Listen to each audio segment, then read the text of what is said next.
परम आदरणीय श्रोतागण, सादर नमन। आशा करता हूँ आप स्वस्थ एवं प्रसन्न मुद्रा में होंगे। आज आपके समक्ष प्रस्तुत है मौनी अमावस्या की महिमा एवं कछुए के 250 वर्ष के लंबे जीवन का रहस्य। ऐसी अमावस्या की तिथि जिसमें श्रद्धालु एवं भक्तजन मौन रहकर अपने इष्ट देव का चिंतन कर मानव जीवन को सार्थक बनाने का पुरुषार्थ करते हैं, मौनी अमावस्या कहलाती है। अंग्रेजी में एक कहावत है, well begun is half done, अर्थात किसी कार्य की शुरुआत अच्छी या शुभ मुहूर्त में हो तो उसका प्रभाव इतना व्यापक होता है कि समझा जाता है कि आधा कार्य प्रारंभ होते ही पूरा हो गया। अब विचारणीय प्रश्न यह है कि क्या मौनी अमावस्या के दिन चंद मिनटों की मौन साधना हमारी संपूर्ण जीवन यात्रा को उन्नत या सफल बना देगी, या कुछ और दीर्घगामी पुरुषार्थ की आवश्यकता है। इस बात में कोई संदेह नहीं कि कुंभ स्नान के परम पावन मुहूर्त में और मौनी अमावस्या के विशेष अवसर पर मौन साधना करते हुए ब्रह्म मुहूर्त में संगम स्नान का अनुभव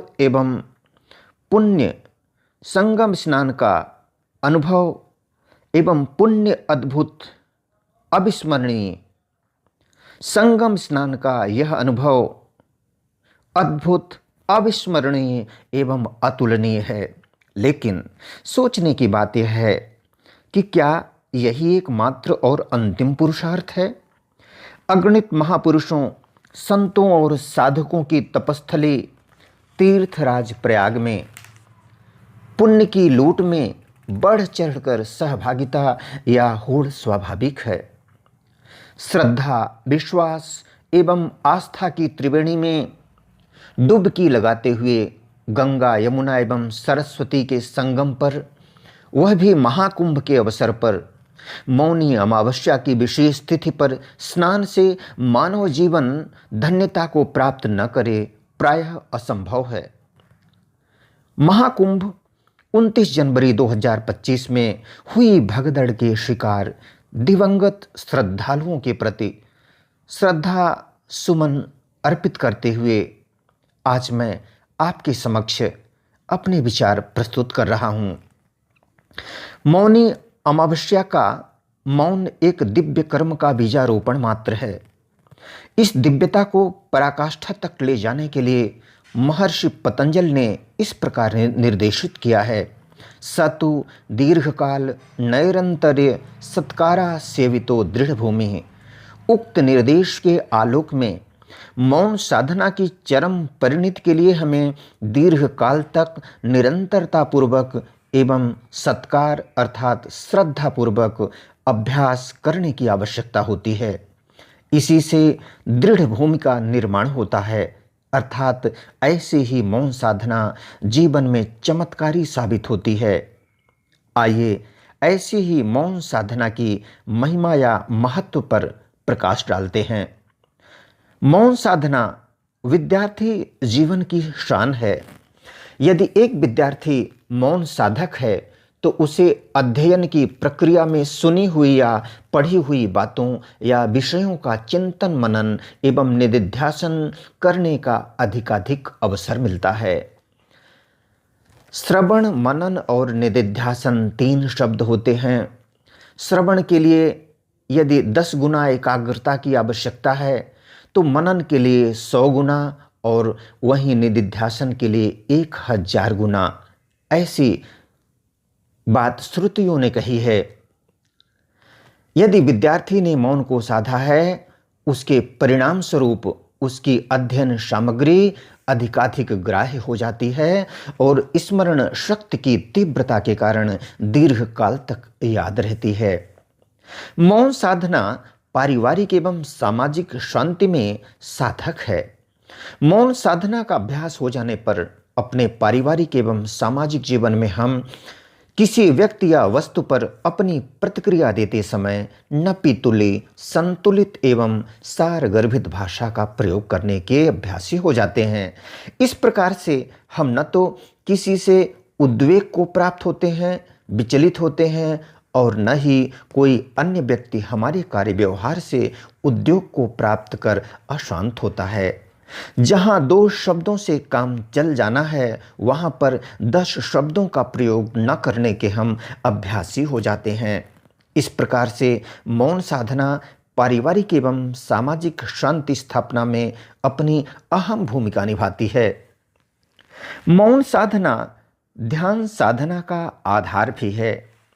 स्वामी विवेकानंद ने कहा है, किसी भी ध्यानी और योगी व्यक्ति को मैंने ऊंची आवाज में बात करते नहीं देखा।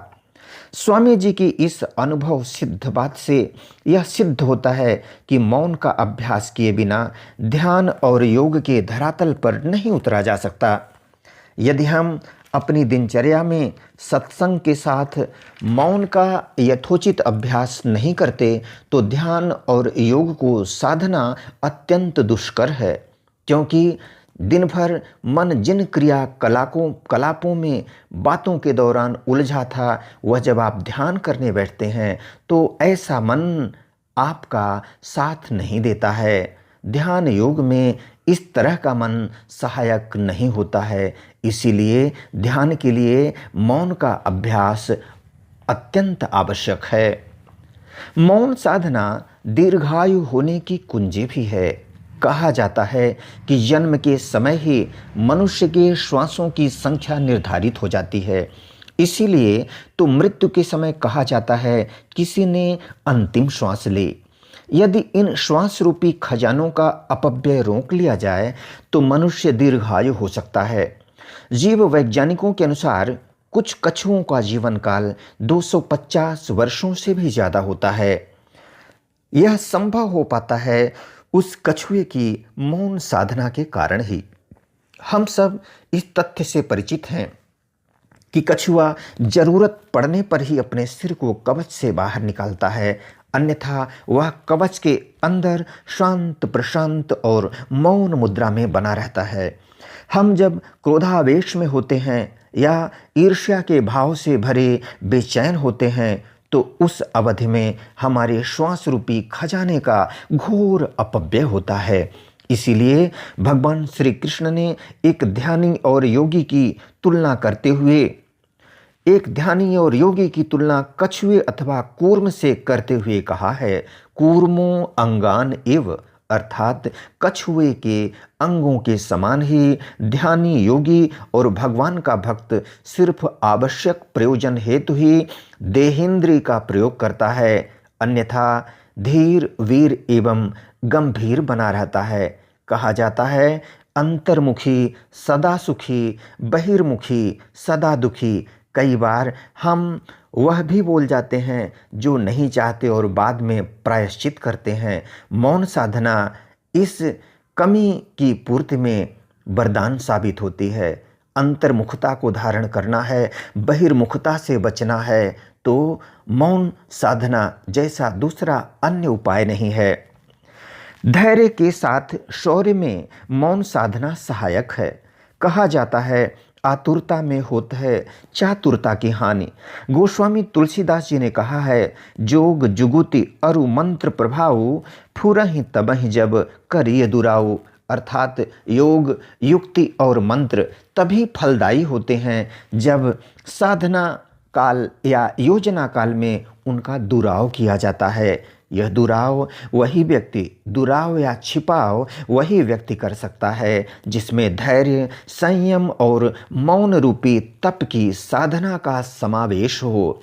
अब्राहम लिंकन ने अपने पुत्र के कुलपति महोदय को लिखे पत्र में कहा है, कृपया मेरे पुत्र को शौर्य के लिए धैर्य की शिक्षा दीजिएगा।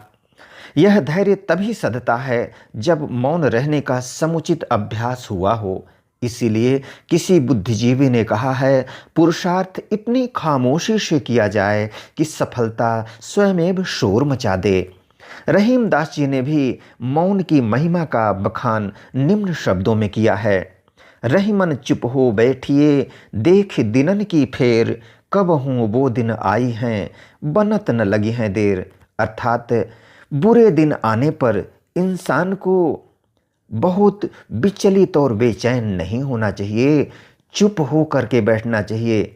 एक बार बीबीसी लंदन के वार्ताकार ने भी इसी के समर्थन में कहा था, आंधी आवे बैठ गमावे, बुरे दिन हों तो उस समय बैठकर शांत रहकर चुप होकर संयम का परिचय देकर समय को व्यतीत करना चाहिए। रहीमदास जी कहते हैं, रहीमन चुप हो बैठिए, देखी दिनन की फेर, कब हूँ वो दिन आई हैं, बनत न लगी हैं देर।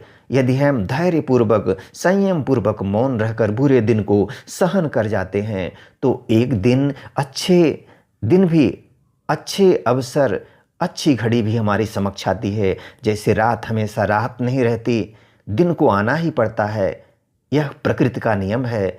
कड़ाके की सर्द के बाद बसंत ऋतु का आगमन अवश्यंभावी होता है। उसी तरह से बुरे दिन में बेचैन न होने की बात रहीमदास जी हमसे कहते हैं। कबीरदास जी कहते हैं, धीरे धीरे रे मना, धीरे सब कुछ होए, माली सींचे 100 घड़ा, ऋतु आए फल होए। कितने ही घड़े माली क्यों न सींच ले, लेकिन फल तो ऋतु के आने पर ही होता है।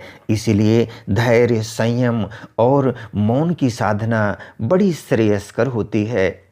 आइए देखते हैं, गणेश भगवान का छोटा मुंह और बड़े कान भी इसी बात का संकेत देते हैं कि हम ज़्यादा सुने और कम बोलें।